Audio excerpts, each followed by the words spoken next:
राज्यातील 29 महानगरपालिकेचे निकाल समोर आले आणि आता महापौर पदाच्या खुर्चीसाठी रस्सीखेच सुरू आहे। मात्र उमेदवारी मागे घेण्यावरून आणि राजकीय वादातून सोलापुरात एक भयानक हत्याकांड घडले आणि सगळ्यांच्या पायाखालची वाळू सरकली। होय, मी त्याच हत्याकांडाबद्दल बोलतोय ज्यामध्ये एका मनसेच्या पदाधिकाऱ्याचा जीव गेला होता। त्याचं नाव होतं बाळासाहेब सरवदे।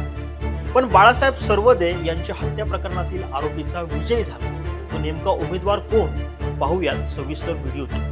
नमस्कार, मी मयूर सावंत आणि तुम्ही पाहताय न्यूज 18 मराठी।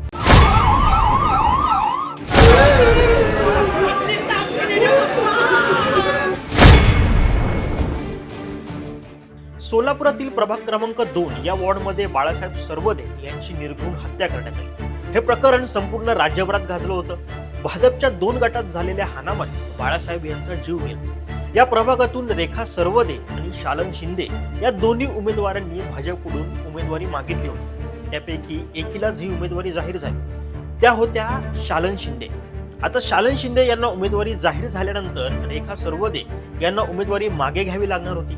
त्यासाठी मोठा राजकीय दबावही होता असं सांगितलं जातंय। मात्र याच दबावाच्या राजकारणामुळे दोघांमध्ये तणाव निर्माण झाला आणि त्याचं रूपांतर हाणामारीत झालं। हा मॅटर सोडवण्यासाठी मनसे नेते बाळासाहेब सरवदे यांनी मध्यस्थी केली होती। दोघेही एका समाजाचे आहेत, त्यामुळे भांडण करू नका असं ते सांगण्याचा प्रयत्न करत होते। मात्र या भांडणात शालन शिंदेच्या कुटुंबातील सदस्यांनी बाळासाहेबांवर वार केला आणि त्यांचा जागीच मृत्यू झाला।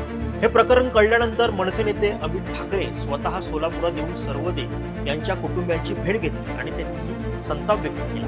म्हणजेच एखाद्याचा जर अशा प्रकारे जीव जात असेल तर निवडणुका कुठच्या पातळीला नेऊन ठेवल्या आहेत, आपलं राज्य कुठं चाललंय असंही त्यांनी म्हटलं होतं। या संपूर्ण प्रकरणानंतर भाजप उमेदवार शालन शिंदे यांच्यासह 15 जणांवर गुन्हा दाखल करण्यात आला। त्यानंतर त्यांचं संपूर्ण कुटुंब हे तुरुंगातच होतं।